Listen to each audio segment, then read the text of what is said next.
आपको दिखाई पड़ रहा है, सेंट्रोमेर पे जुड़ा हुआ है, लेकिन जो सिस्टर क्रोमेटिड थे वो अलग अलग दिखाई पड़ रहे हैं यहां पे। सेंटेंस का मतलब समझिए, रफ डायग्राम को समझने की कोशिश कीजिए, ठीक है ना। अर्ली प्रोफेज में प्लेक्टोनेमिक कॉइलिंग थी, एक दूसरे के ऊपर कॉइल थे वो। जब आप मिडिल प्रोफेज में पहुंचे तो क्रोमोसोम और अधिक कंडेंस हो गया, और छोटा हो गया, और मोटा हो गया। क्रोमोसोम का लंबवत विभाजन जो है हमको यहां पे दिखाई पड़ रहा है सेंट्रोमेर को छोड़कर, ठीक है। और कहने का मतलब ये कि जब अर्ली प्रोफेज में थे तो आपको क्रोमोसोम दिखाई पड़ रहा था ऐसा,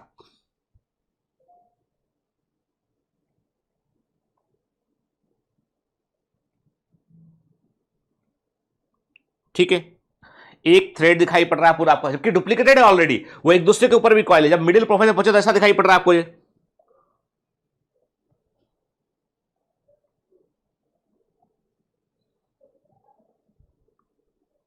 मतलब एक दिखाई पड़ रहा है मोनाड, दो दिखाई पड़ रहा है डायाड, ठीक है। इसका मतलब छिपा हुआ क्रोमेटिड हमको यहां पे दिखाई पड़ रहा है यहां पे। इसका मतलब मोनाड मतलब एक लंबा धागा, एक क्रोमेटिड दिखा रहा था पहले हमको, अब ये डायाड के रूप में हमें यहां पे नजर आने लगा है, ठीक है। क्लियर। देखिए, सेंट्रोमेयर पर स्पिंडल फाइबर के जुड़ने के लिए प्रोटीन की प्लेटें होती हैं जिन्हें हम काइनेटोकोर कहते हैं, ठीक है ना। एनिमल सेल में सेंट्रियोल जो होते हैं अपोजिट पोल की ओर आगे तक बढ़ चुके होते हैं अब, है ना। देखो आप, ये कब दिखाई पड़ रहा है, ये इमेज कब का है, ये है मिडिल प्रोफेस का। मैं कह दूं बेटा आपसे कि एनसीईआरटी में बातें इतनी खराब तरीके से लिखी गई हैं, इतनी छिपा छिपा के लिखी गई, तुम समझ ही नहीं पाओगे। तो जो मैं इमेजेस दिखा रहा हूं, जो मैं एक एक चीज को जो है स्लाइसिंग करके एक्सप्लेन कर रहा हूं ना, ये एनसीईआरटी को समझने के लिए, ताकि एनसीईआरटी तुमको याद रहे। एनसीईआरटी को याद रखने का तरीका ये कि आप एनसीईआरटी को सिलेबस समझ के अच्छे से पढ़ लोगे ना, तो एनसीईआरटी हमेशा जिंदगी भर याद रहेगी, कभी नहीं भूलोगे उसको, ठीक है। ऐसा फिजिक्स में भी है और ऐसा केमिस्ट्री के अंदर भी है। तो देखो, मिडिल प्रोफेज में देखो आप क्या लिखा कि जो सेंट्रियोल है वो अपोजिट पोल के थोड़ा और आगे बढ़ चुके हैं। सिस्टर क्रोमेटिड आपको दिखाई देने लगे यहां पे, है ना बेटा, ठीक है ना, ये दिख रहा है हमको यहां पे। फिर आते हैं हम लेट प्रोफेज में। लेट प्रोफेज में क्या होता है, न्यूक्लियर मेम्ब्रेन और न्यूक्लियस गायब हो जाता है। मतलब ये कि अभी तक जो है सब कुछ जो चल रहा था वो न्यूक्लियस के अंदर चल रहा था, लेकिन लेट प्रोफेज में न्यूक्लियर मेम्ब्रेन और न्यूक्लियस गायब हो जाते हैं, है ना। अब इसका मतलब ये हुआ क्रोमोसोम कहां पर आ गया, क्रोमोसोम आ गया साइटोप्लाज्म के अंदर। अब न्यूक्लियोप्लाज्म तो मर्ज हो गया भाई। न्यूक्लियोप्लाज्म और साइटोप्लाज्म में डिफरेंस किस बात का था, डिफरेंस था न्यूक्लियर मेम्ब्रेन का। जैसे ही न्यूक्लियर मेम्ब्रेन गायब हो गई तो सब कुछ कॉमन मीडियम में आ गया। अब ये क्यों किया, इसलिए किया क्योंकि साइटोप्लाज्म के अंदर माइक्रोट्यूब्यूल प्रेजेंट थे।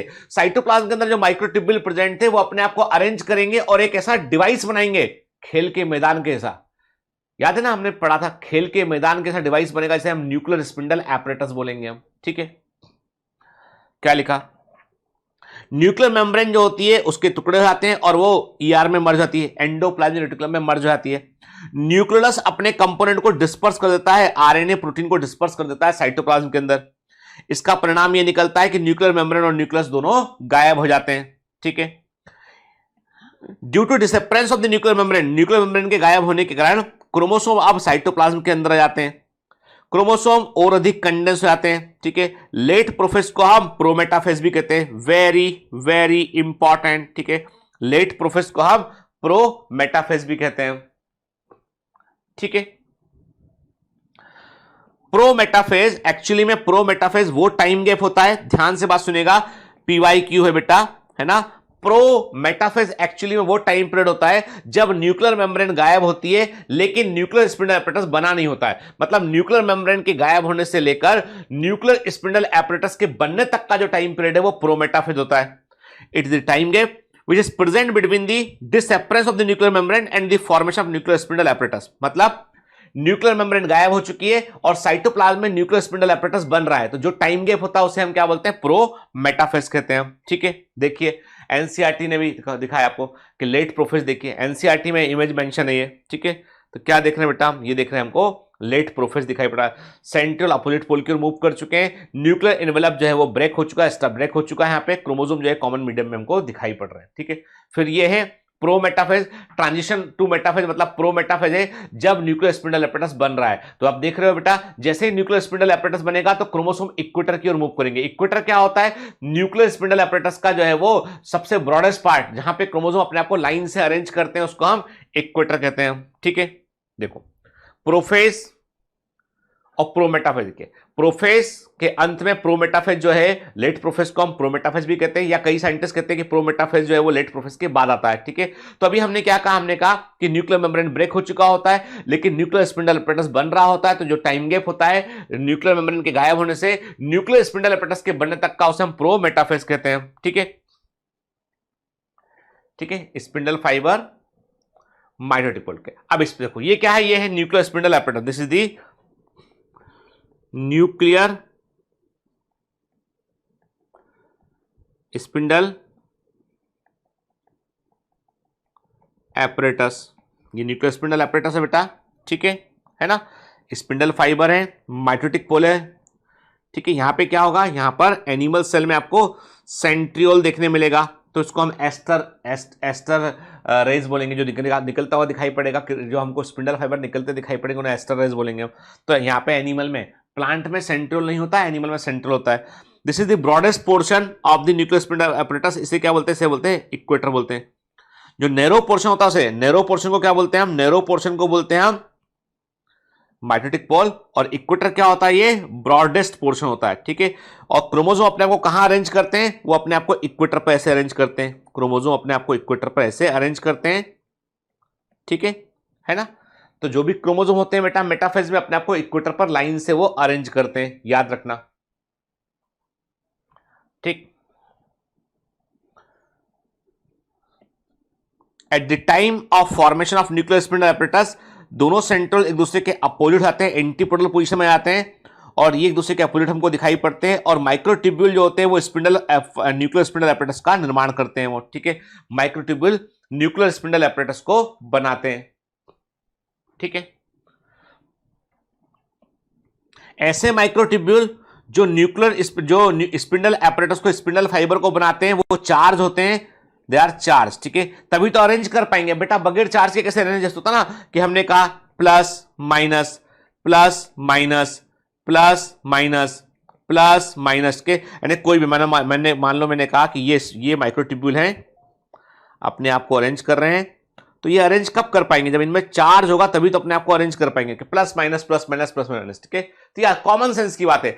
तो माइक्रोट्यूब्यूल जो स्पिंडल फाइबर को बनाते हैं उनमें वो बेसिकली चार्ज होते हैं वो। ठीक है, इनका नेगेटिव एंड पोल की तरफ होता है, पॉजिटिव एंड इनका जो है वो इक्वेटर तरफ होता है, नेगेटिव एंड इनका पोल की तरफ होता है। मैंने उल्टा बनाया हुआ है, ये ठीक कर लेते हैं इसको। मैंने उल्टा बनाया हुआ है ये, तो जब आप देखोगे तो इनमें नेगेटिव एंड, मान लो ये पोल है, ये पोल है, नेगेटिव एंड यहां होगा प्लस, या नेगेटिव प्लस। ठीक है, नेगेटिव प्लस नेगेटिव प्लस। ठीक है, तो प्लस एंड कहां होता है। अब देखो इतना डिटेल में पूछेगा नहीं एग्जामिनर आपसे, कि ये पहले के जमाने में पूछते थे आपसे अभी, लेकिन मैंने कहा ना कि इंफॉर्मेशन शुड बी क्लियर, कि ये बनता कैसे, दिमाग में क्वेश्चन उठना चाहिए ना कि ये अरेंज क्यों हो रहा है, क्यों का आंसर तो आना चाहिए ना, तो वो क्यों का आंसर है ये। ठीक है, देखिए G2 फेज, देखिए इंटरफेस का, प्रोफेज में इंटर किए हम, है ना, फिर प्रोमेटाफेज में इंटर किया। ठीक है बेटा, है ना, तो क्या देखो न्यूक्लियर स्पिंडल एपरेटस बनता हुआ दिखाई पड़ रहा है। क्रोमोसोम अपने आप को इक्वेटर पर अरेंज करने के लिए मूव करते हैं, क्रोमोसोम अपने आप को इक्वेटर पर अरेंज करने के लिए मूव करते हैं, और इस मूवमेंट को बोलते हैं हम कांग्रेशन।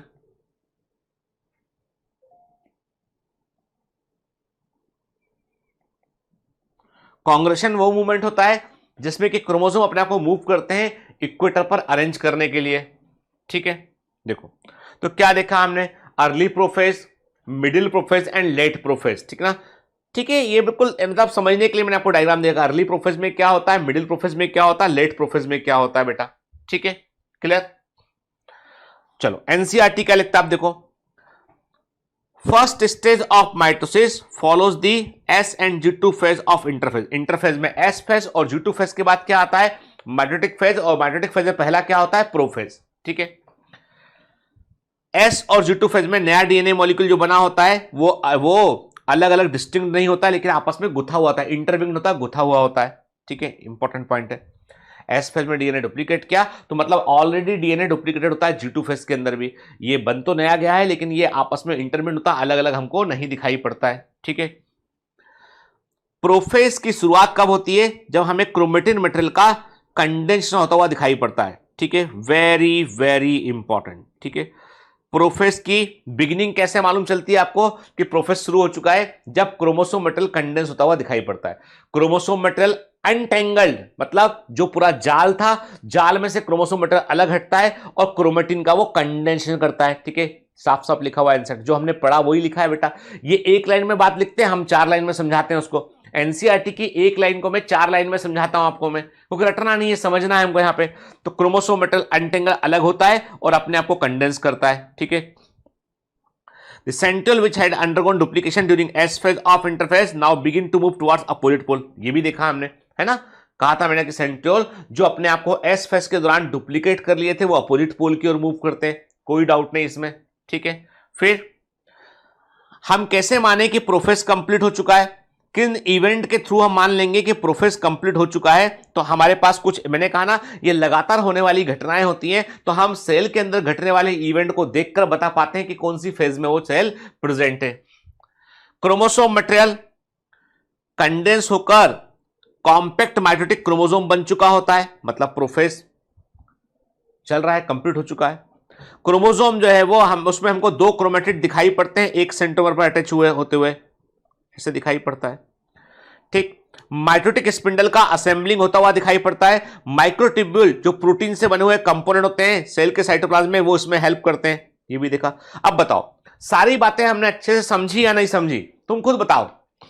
जो लिखा है एनसीईआरटी में, इसको समझने के लिए हमने सब कुछ किया नहीं किया, हमने सारी बातों को हमने अच्छे से समझा।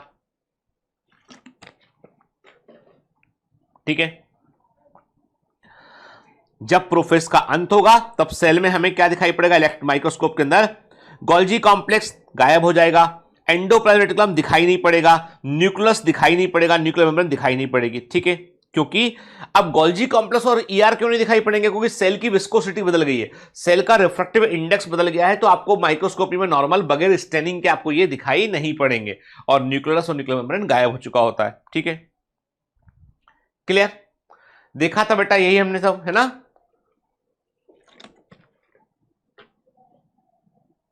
ठीक है ना, प्रोमेटाफेज, अर्ली प्रोफेज। देखो मैं आपको क्लास, मेरा कोशिश ये रहता है कि आप क्लास के दौरान ही याद कर लें, मेरी कोशिश ये बेटा कि आप क्लास के दौरान ही चीजों को याद कर लें आप। ठीक है, क्लियर।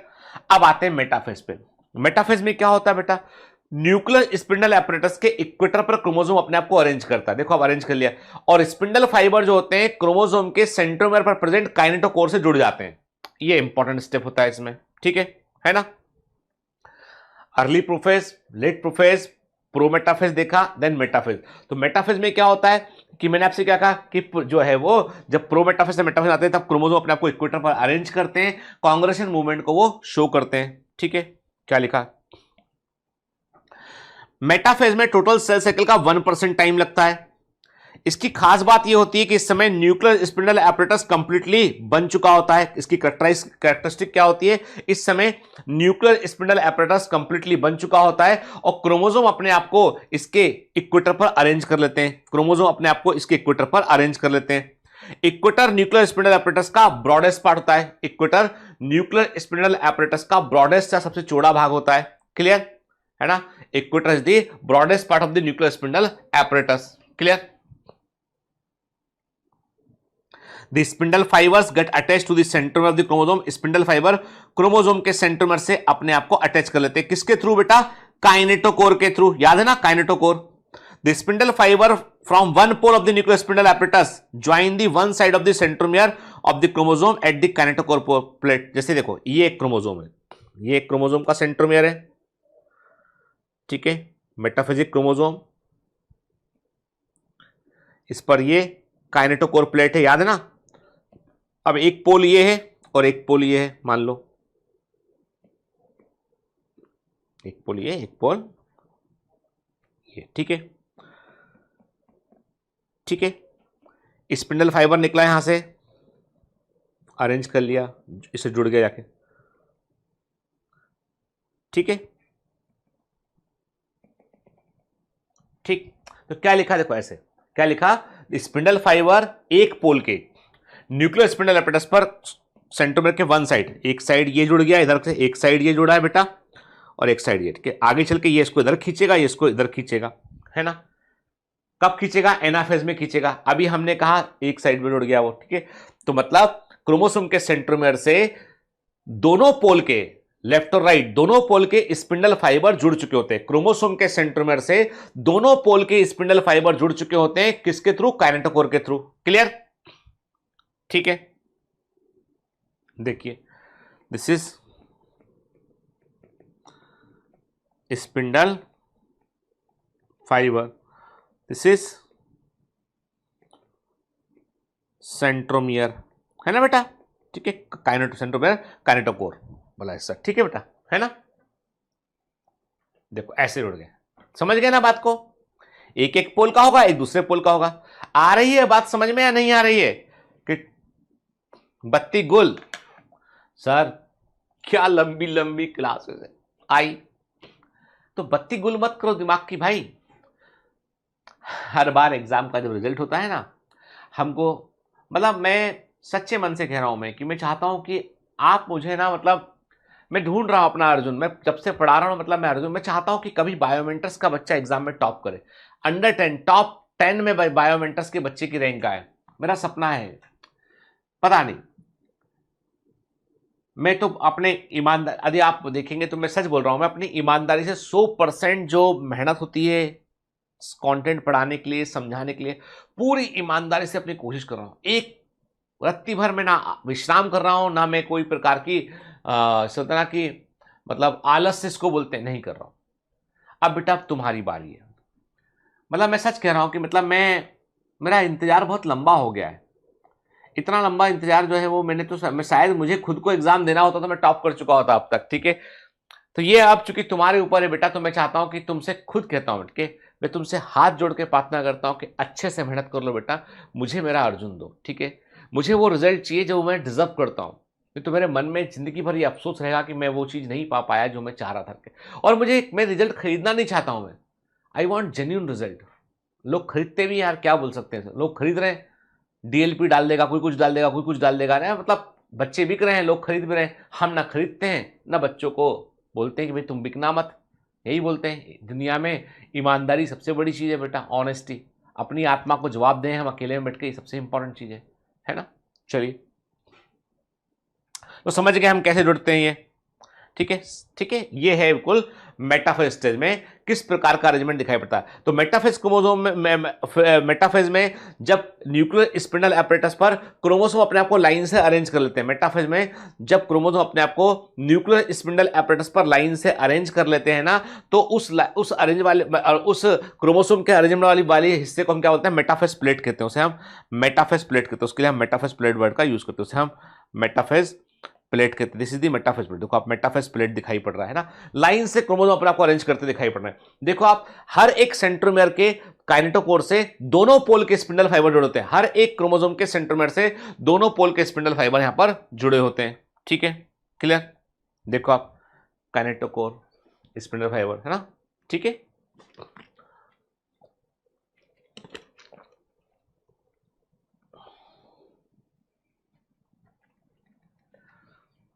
क्रोमोसोम। ठीक है, देखो अपना 3D इमेज देख रहे हैं यहां पे हम, एकदम समझने की कोशिश कीजिए इसको। ठीक है, ये एक्चुअल इमेज है फेज कंट्रास्ट माइक्रोस्कोप से। सेल डिवीजन की स्टडी करने के लिए सबसे अच्छा माइक्रोस्कोप होता है फेज कंट्रास्ट माइक्रोस्कोप। उसमें आपको लिविंग सेल डिस्ट्रॉय नहीं होती है, उसमें काम होता हुआ आपको दिखाई पड़ता है। तो फेज कंट्रास्ट माइक्रोस्कोप से हम यहां पे स्टडी कर रहे हैं, दिखाई पड़ रहा है यहां पे, है ना? रेड रेड दिख रहा है वो क्रोमोसोम है। ये एनसीईआरटी में इमेज दे रखा बेटा, है ना? Chromosome line up at the spindle equator, ऐसे अरेंज कर लिया इन्होंने। ठीक है, मेटाफेज स्टेज में क्रोमोसोम मैक्सिमम कंडेंसेशन को शो करते हैं। इसका मतलब इस समय कोई भी जेनेटिक एक्टिविटी होती हुई नहीं दिखाई पड़ती है।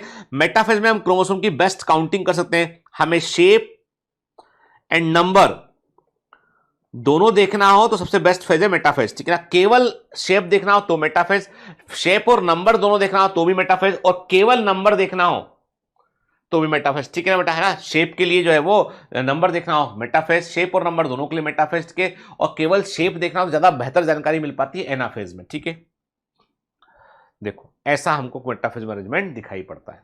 क्लियर? अब एनसीईआरटी क्या लिखता है, देखो अब एनसीईआरटी की लाइनें पढ़ते हैं। The complete disintegration of the nuclear envelope mark the start of the second phase of mitosis के माइटोसिस की सेकंड फेज शुरू हो गई है। कैसे मालूम चलता है? जैसे ही न्यूक्लियर एनवेलप जो है वो गायब हो जाती है। ठीक है, क्रोमोसोम जो है वो साइटोप्लाज्म में हमको दिखाई पड़ने लगते हैं। ठीक है, इस समय तक क्रोमोसोम का कंडेंसेशन कंप्लीट हो चुका होता है और ये हमें माइक्रोस्कोप में साफ साफ दिखाई पड़ते हैं और इस समय हम क्रोमोसोम की मॉर्फोलॉजी को, शेप को अच्छे से स्टडी कर सकते हैं। Very very important. ठीक है, मॉर्फोलॉजी बोले तो शेप की बात कर रहे हैं। ठीक है, यहां पर हम बेहतर प्रकार स्टडी कर पाते। तभी तो हम लोग क्या पढ़े थे बेटा? मेटाफेजिक क्रोमोसोम का शेप पढ़े थे वहां पे हम। क्लियर? ठीक है, इस अवस्था में मेटाफेज क्रोमोसोम जो होते हैं उनमें दो सिस्टर क्रोमेटिड दिखाई पड़ते हैं जो एक सेंट्रोमेर पर जुड़े होते हैं। ऐसा बनाया था मेटाफेजिक क्रोमोसोम हमने, याद है ना? ठीक, इनमें स्मॉल डिस्क शेप स्ट्रक्चर दिखाई पड़ता है सेंट्रोमेर की सरफेस पे, इसे काइनेटोकोर कहते हैं। ये भी पढ़ा था हमने, ये है काइनेटोकोर। ठीक है, क्लियर? और ये स्ट्रक्चर क्या होते हैं? यहां पर स्पिंडल फाइबर अपने आप को अटैच करता है बेटा क्रोमोसोम से, और जिससे कि क्या लिखा इसमें? लिखा इसमें ये स्ट्रक्चर जो होते हैं वे साइट ऑफ अटैचमेंट के रूप में काम करते हैं। स्पिंडल फाइबर अपने आप को क्रोमोसोम पर यहां पर अटैच करता है। दोनों पोल से स्पिंडल फाइबर निकलते हैं, क्रोमोसोम को यहां पर अटैच करता है। ठीक है, that are moved into position at the centre of the cell. अब जैसे ही वो जुड़ता है ये क्रोमोसोम को सेंटर ऑफ द सेल पर लेके आता है। कहां लेके आता है? इक्वेटर पर लेके आता है। ठीक है, मूवमेंट को क्या बोलते हैं? इस मूवमेंट को बोलते हैं हम कांग्रेशन। इस मूवमेंट को बोलते हैं कांग्रेशन मूवमेंट बोलते हैं इसको, हम याद रखना। ठीक है, एंड इक्वेटर पर लेके आएगा क्रोमोसोम को। ठीक, hence the metaphase is characterized by all the chromosome coming to lie at the equator. Metaphase is characterized by all the chromosome coming to lie at the equator with one chromatid of each chromosome connected to its. देखो simple सी बात, क्या बोल रहा है आपसे कि यहां पर हमें क्या मेटाफेज को कैसे दिखाई पड़े? मेटाफेज की कैरेक्टरिस्टिक क्या होती है? क्रोमोसोम हमें इक्वेटर पर अरेंज दिखाई पड़ते हैं। हर एक क्रोमोसोम के क्रोमेटिड की तरफ वाला जो सेंट्रोमेर काइनेटोकोर होता है वो स्पिंडल फाइबर से जुड़ चुका होता है। यानी लेफ्ट साइड में लेफ्ट था और राइट वाला राइट में वो जुड़ चुका होता है बेटा। ठीक है ना? है ना? क्लियर? क्या बोल रहा है आपसे? बोल रहा है ये सेंट्रोमियर है। ठीक है, हम डायग्राम को इधर मानते हैं। हमने कहा ये सेंट्रोमियर है, chromatid chromatid chromatid chromatid, kinetochore plate. ठीक है, तो ऐसे जो जो है यहां पर ये जुड़ चुका होता है। ये इससे जुड़ गया, ये इससे आके जुड़ गया, है ना बेटा? ठीक है, ऐसा हमको दिखाई, तो ये दिखाई पड़ रहा है मतलब मेटाफेज में आप प्रेजेंट है। इक्वेटर पे क्रोमोसोम लाइन से अरेंज हमको दिखाई पड़ते हैं। ठीक है,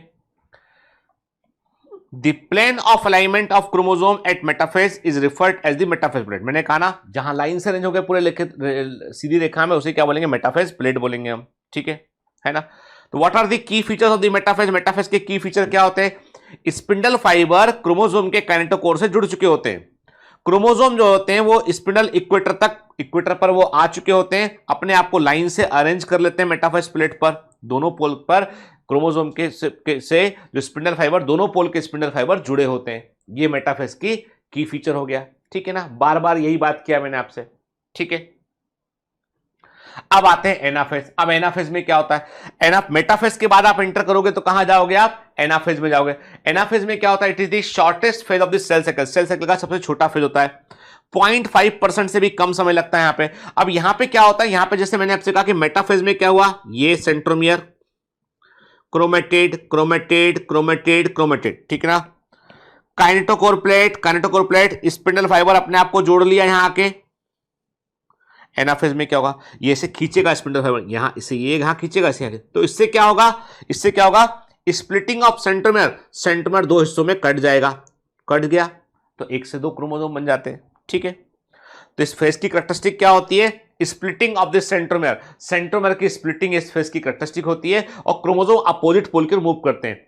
यानी एनाफेज स्टेज में जो स्पिंडल फाइबर सेंट्रोमियर में काइनेटोकोर के थ्रू जुड़े होते हैं वे कॉन्ट्रैक्ट करते हैं, खींचते हैं। कॉन्ट्रैक्ट करेंगे तो खींचेंगे क्रोमोसोम को, तो क्रोमोसोम दो हिस्सों में, स्पिंडल सेंट्रोमियर दो हिस्सों में टूट जाएगा। ठीक है, जब खींचेंगे तो उसका परिणाम क्या निकलेगा? खींचने का परिणाम यह निकलेगा बेटा कि अरे फेविकोल का जोड़ तो है नहीं कि टूटेगा नहीं, जो खींचोगे टूट जाएगा वो तो दोस्तों में। ठीक है, तो सेंट्रोमियर का स्प्लिटिंग हो जाएगा, क्रोमेटिड अपोजिट पोल की ओर मूव करने लगेंगे। ठीक है, देखिए, ठीक है,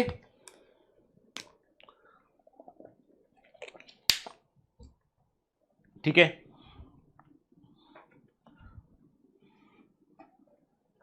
ठीक, अपोजिट पोल की ओर ये मूव करने लगे। ठीक, देखो आप है ना पहले बिल्कुल है शेप, देखो आप एल शेप है, वी शेप है, एनाफेज में दिखाई पड़ रहा है। यदि एनाफेज में कोई क्रोमोसोम वी शेप दिखाई पड़ रहा है मतलब मेटासेंट्रिक है, एल शेप सब मेटासेंट्रिक है, जे शेप एक्रोसेंट्रिक है और रॉड शेप है तो टीओसेंट्रिक क्रोमोसोम है ना। ठीक है,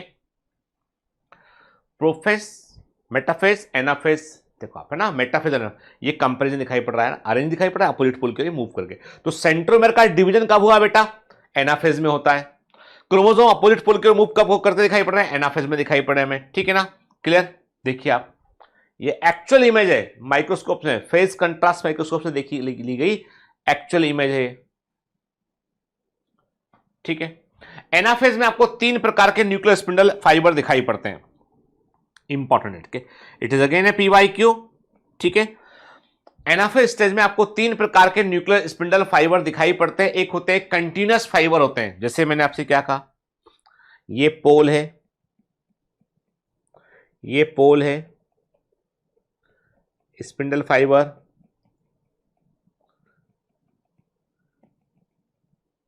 पोल टू पोल जा रहे हैं, continuous fibre number 1, continuous fibre number 1, continuous fibre.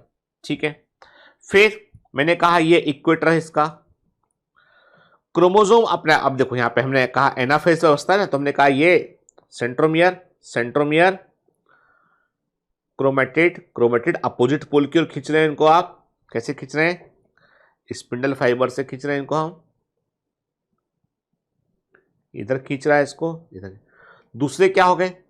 दूसरे हो गए ये क्रोमोसोमल फाइबर, जो क्रोमोसोम के सेंट्रोमियर से अटैच्ड हैं और एक पोल से अटैच है और उसको अपनी तरफ खींच रहे हैं। तीसरे स्पिंडल फाइबर क्या होते हैं? वो होते हैं आपके इंटरजोनल फाइबर, ये पुशिंग बॉडीज, धका रहे हैं क्रोमोसोम को, ये pushing body number 3, pushing bodies या इंटरजोनल फाइबर, ये दोनों सिस्टर क्रोमेटिड के सेंट्रोमियर से जुड़े होते हैं और उनको धकाते हैं, they are basically pushing body. ये केवल और केवल एनाफेज में दिखाई पड़ते हैं, है ना। इस लेवल के क्वेश्चन भी पहले एग्जाम में बेटा पूछे गए हैं ना, तो याद रखना एनाफेज में 3 तरह के न्यूक्लियर स्पिंडल फाइबर दिखाई पड़ते हैं, कंटिन्यूअस फाइबर, क्रोमोसोमल फाइबर और इंटरजोनल फाइबर। ठीक है, एनाफेज में क्रोमोसोमल मूवमेंट अपोजिट पोल की ओर दिखाई देता है हमको।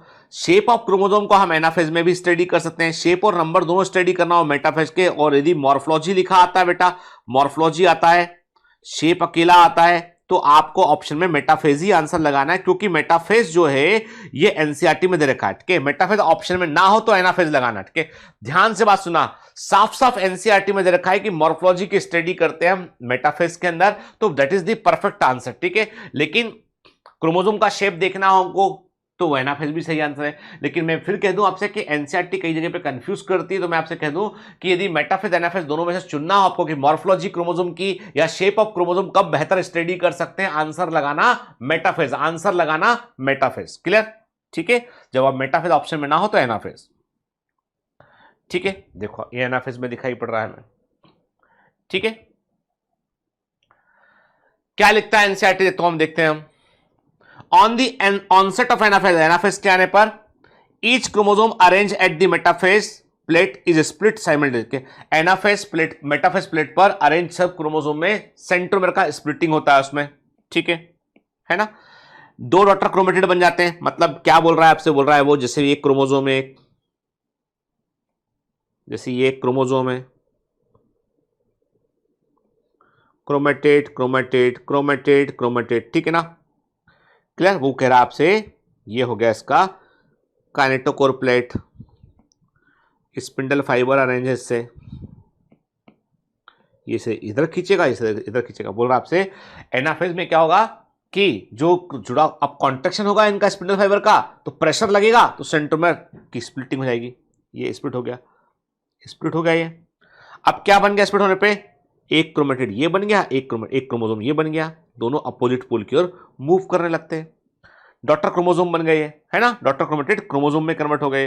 अब ये इंडिविजुअल क्रोमोसोम बन चुके हैं और ये अपोजिट पोल की ओर मूव करते हैं, है ना बेटा। इंडिविजुअल क्रोमोसोम बन चुके हैं और अपोजिट पोल की ओर ये मूव करेंगे, क्योंकि सेंट्रोमेर की स्प्लिटिंग हो चुकी है यहां पे। Clear? As each chromosome move away from the equatorial plate, the centromere of each chromosome is toward the pole and hence eight the leading as. देखो क्या बोल रहा है अब, ये सब क्या बोल रहा है। अब एनसीईआरटी वही बता रहा है जो हम ऑलरेडी पढ़ चुके हैं, ठीक है, ऑलरेडी पढ़ चुके हैं। लैंग्वेज में ट्रैप करता है, एनसीईआरटी की लैंग्वेज ही आपको ट्रैप करती है और आपको लगता है रटना है। अरे रटना नहीं, समझना है वो क्या बोल रहा है। वो सिंपल सी बात बोल रहा है भाई तुमको गीतेंद्र सर ने बताया ये चीज, क्या बताया, उन्होंने कहा कि ये मान लो मैंने कहा ये क्रोमोसोम डिवाइड होने के बाद ये इस तरफ, ये इस तरफ, ये इस तरफ क्रोमेटिड, इस तरफ, ये क्या था, ये था इसका इक्वेटर, ये है पोल, ये है पोल, ठीक है, खींच रहे हैं इसको हम, इसको इस तरफ खींच रहे हैं हम, इसको इस तरफ खींच रहे हैं, ठीक है, ऐसे ही हुआ ना, है ना बेटा। एनाफेज में क्या बोल रहा है वो कि जब हर एक क्रोमोसोम इक्वेटर प्लेट से दूर जाने लगता है, कहां जा रहा होता है, पोल की तरफ जा रहा होता है। जब जा रहा होता है तो सबसे आगे क्या होगा, सबसे आगे सेंट्रोमेर वाला हिस्सा दिखाई पड़ेगा और ये आर्म दिखाई पड़ेंगी। तो याद है आपको मैंने कहा था वी शेप, एल शेप, जे शेप, रॉड शेप, ठीक, याद है आपको, हमने डायग्राम भी बनाए होते, हमने कहा था, ठीक है, जब हम क्रोमोसोम के टाइप पढ़ रहे थे, याद है ना, वही लिखा है इसने, वही बात को लिख रहा है एनसीईआरटी से। As each chromosome move away from the equator plate, हर एक क्रोमोसोम इक्वेटर प्लेट से दूर जा रहा होता है। The centromere of each chromosome is toward the poles, हर एक क्रोमोसोम का सेंट्रोमेर पोल की तरफ होता है। Hence at the leading edge, आगे होता है वो। आर्म जो होती है क्रोमोसोम की वो पीछे की तरफ दिखाई पड़ती, इसलिए आपको क्रोमोसोम वेरियस शेप के दिखाई पड़ेंगे, वी शेप का, एल शेप का, जे शेप का, रॉड शेप का। याद आया है ना बेटा, वही लिखा है। इसका मतलब एनाफेज की कैरेक्टरिस्टिक क्या होती है, दो कीवर्ड, सेंट्रोमेर स्प्लिट करता है, क्रोमेटिड सेपरेट करते हैं, क्रोमेटिड अपोजिट पोल की ओर मूव करते हैं, इंपॉर्टेंट, ठीक है, क्लियर। कोई डाउट इसमें बताओ, कोई डाउट नहीं रहना चाहिए, ठीक है। अब आते हैं टीलोफेज पे। टीलोफेज में सेल साइकिल का 1 से 1.5% टाइम लगता है। ये कब शुरू होती है, जब क्रोमोसोम पोल पर पहुंच जाते हैं तब टीलोफेज की शुरुआत होती है। जब क्रोमोसोम पोल पर पहुंच जाते हैं तब टीलोफेज की शुरुआत होती है, ठीक है।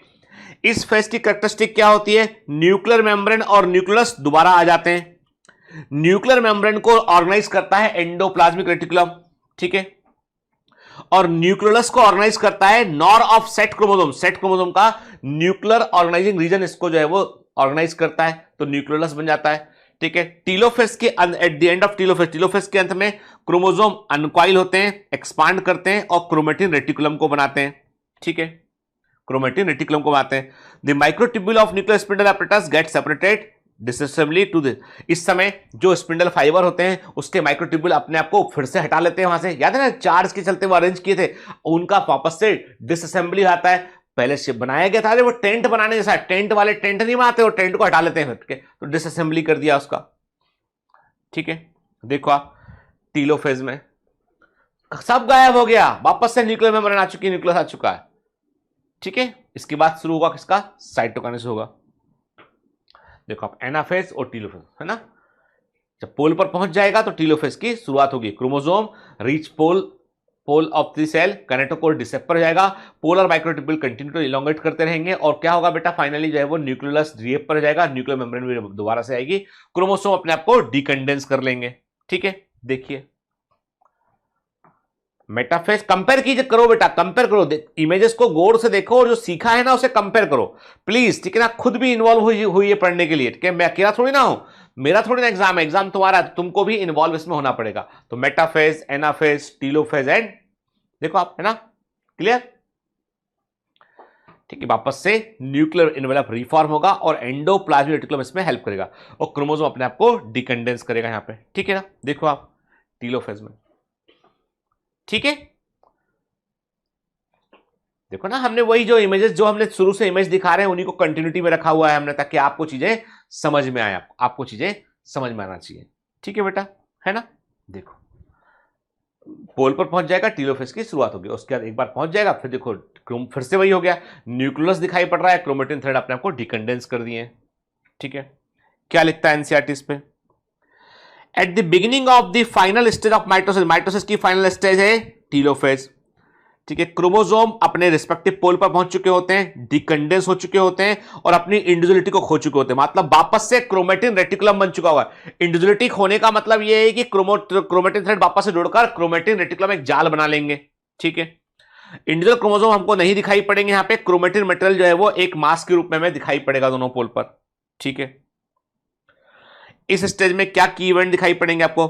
क्रोमोसोम गुच्छे के रूप में आपको अपोजिट स्पिंडल पोल पर दिखाई पड़ेगा, इनकी आइडेंटिटी खत्म हो जाएगी और ये डिस्क्रीट एलिमेंट के अलग अलग क्रोमोसोम नहीं दिखाई पड़ेंगे, एक गुच्छे के समान दिखाई पड़ेगा, क्रोमेटिन रेटिकुलम बोलेंगे उसको। न्यूक्लियर एनवेलप जो है अपने आपको दोबारा बना लेगी और न्यूक्लियस गोल्जी कॉम्प्लेक्स और ईआर दोबारा हमको दिखाई देने लगेंगे, दोबारा बनते हुए दिखाई देने लगेंगे ये। ठीक है, आप इवेंट को गौर से देखिए, बताइए, इस मन में बोलते रहो बेटा, इस पूरे इवेंट को गौर से देखो और मन में बताओ कि क्या चल रहा है, कौन सी फेज। चलो हम शुरू करते हैं, ये कौन सी फेज है? मेटाफेज, ये एनाफेज, अब क्या हो गया ये? टीलोफेज, है ना। देन साइटोकाइनेसिस, फिर से शुरू करते हैं हम, prophase, early prophase, middle prophase, ठीक है, प्रोमेटाफेज, प्रोमेटाफेज, ठीक है, मेटाफेज, एनाफेज, टीलोफेज, साइटोकाइनेसिस। ठीक है, खुद बोलो, इमेज को, prophase, early prophase, middle prophase, late prophase, prometaphase, congression movement, metaphase, then इसके एनाफेज और टीलोफेज। ठीक है, फिर से एनिमेशन देखो, सारे इवेंट मन में याद करो, फिर से एनिमेशन देखो, early prophase, mid prophase, late prophase, prometaphase, metaphase, anaphase, telophase, cytokinesis. ठीक है, फिर से एनिमेशन देखो, prophase, middle prophase, late prophase,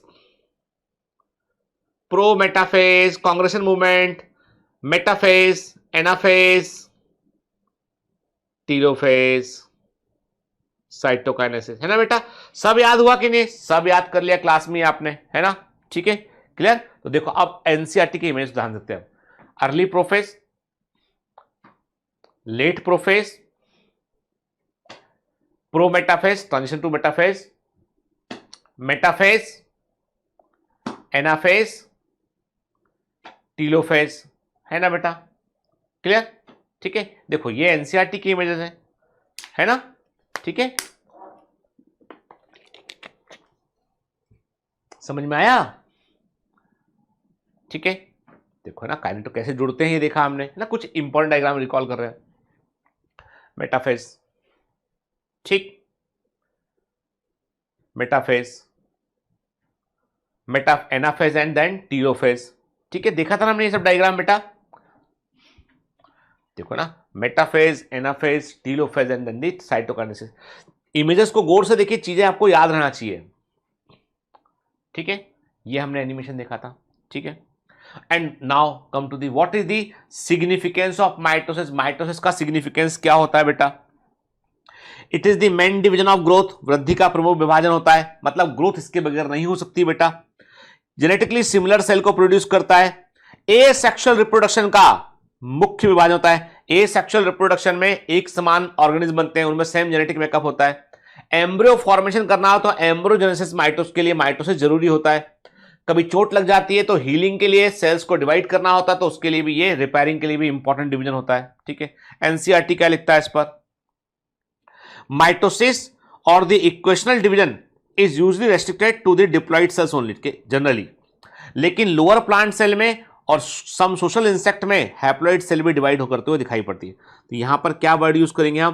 parthenogenesis. ठीक है ना, याद रखना, एनसीईआरटी कई जगह पे साइलेंटली बातों को लिखती है बेटा। ठीक है ना, और ये आगे जिक्र है इसका, इसलिए याद रखो कि कुछ सोशल इंसेक्ट, जैसे हनी बी की बात करें हम, हनी बी की बात करें हम, उसमें हमको ये देखने मिलता है।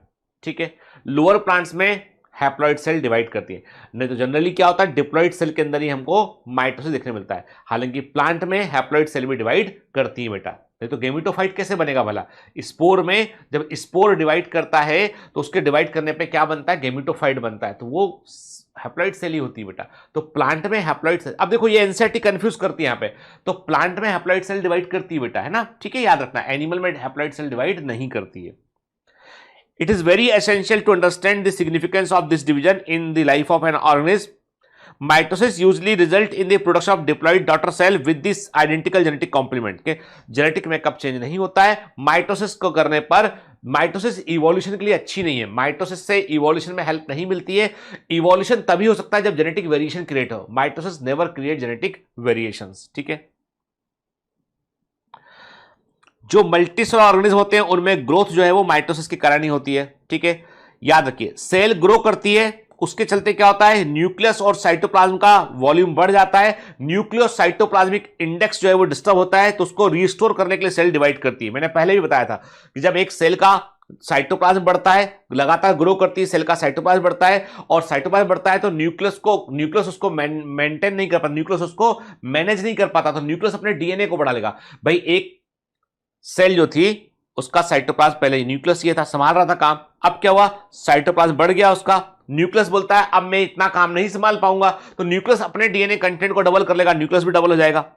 तो अब पूरी सेल का वॉल्यूम डबल हो गया, वॉल्यूम बढ़ा सेल का तो सरफेस वॉल्यूम रेशियो घट गया, जो साइज बढ़ा तो सरफेस वॉल्यूम रेशियो घट गया। तो सेल क्या करती है, अपने न्यूक्लियोसाइटोप्लाज्म इंडेक्स को दोबारा रीसेट करती है और 1 से 2 में वो डिवाइड कर जाती है, ठीक है, क्लियर। फिर क्या लिखता है, a very significant contribution of mitosis का होता है, माइटोसिस का एक बड़ा कंट्रीब्यूशन है सेल रिपेयर पे, ठीक है। जनरली क्या होता है बेटा, सेल जो है जब कभी डैमेज होती है ना, नॉर्मली परमानेंट सेल डिवाइड नहीं करती, पर कहीं डैमेज हो गया है तो सेल कैपेसिटी ऑफ डिवीजन को लौटाती है। G0 फेज से फिर वो G1 फेज में आएगी और फिर से वो डिवीजन करना शुरू कर देगी, ठीक है। तो सेल रिपेयरिंग, जैसे हमारे कट लग जाए तो सेल डिवाइड करेगी और उसको कट को पूरा करेगी वो, ठीक है ना। तो एपिडर्मिस की अपर सेल, हमारी गट की लाइनिंग होती है, ब्लड सेल होती है, ये लगातार रिप्लेस हो रही होती है, ठीक है ना, है ना। तो मतलब ये कि रिपेयरिंग में माइटोसिस इंपॉर्टेंट रोल प्ले करता है। प्लांट्स के अंदर ग्रोइंग पॉइंट होते हैं जिनको मेरिस्टेमेटिक टिश्यू कहते हैं। मैंने पहले भी बताया आपको, प्लांट्स में ग्रोइंग पॉइंट होते हैं जिनको मेरिस्टेमेटिक टिश्यू कहते हैं हम, जो सिरे पर रूट टिप और शूट टिप में देखने मिलते हैं। लेटरल कैम्बियम क्या होता है, ये साइड में प्रेजेंट मेरिस्टेम होता है जो पौधे की चौड़ाई को बढ़ाता है। प्लांट्स में लंबाई का बढ़ना प्राइमरी ग्रोथ है, प्लांट्स में लंबाई का बढ़ना प्राइमरी ग्रोथ है और चौड़ाई का बढ़ना सेकेंडरी ग्रोथ है। प्राइमरी ग्रोथ को करता है एपिकल मेरिस्टेम और जो चौड़ाई का बढ़ाने का सेकेंडरी ग्रोथ करता है लेटरल मेरिस्टेम, ठीक है। और ये डिवाइड करने वाली सेल होती है और डिवाइड करती है, इसलिए जो है वो प्लांट ग्रो कर पाता है, ठीक है, clear.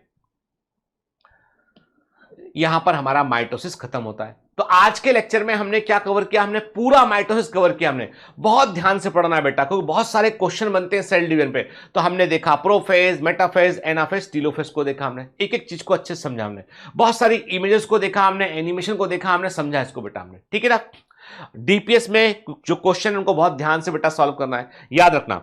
People won't see your struggle, लोग तुम्हारा संघर्ष नहीं देखते हैं, they will only see your success. तुम किसी को कोई भी कहानी बताओगे, कोई सुनने में इंटरेस्टेड नहीं है, लोग तुम्हारी सिर्फ सफलता देखते हैं, ठीक है। लोगों को लगता है कि तुम कहां, मतलब तुम सफल हुए हो तो तुम बहुत बहुत बहुत होशियार रहोगे, लेकिन कई बार आपने देखोगे कि होशियारी काम नहीं करती, कंसिस्टेंसी काम करती। मैं कहता हूं इंटेलिजेंस के ऊपर जो भारी पड़ता है वो कंसिस्टेंसी। आप लगातार मेहनत करते रहेंगे, आप जरूर सफल होंगे आप, ठीक है।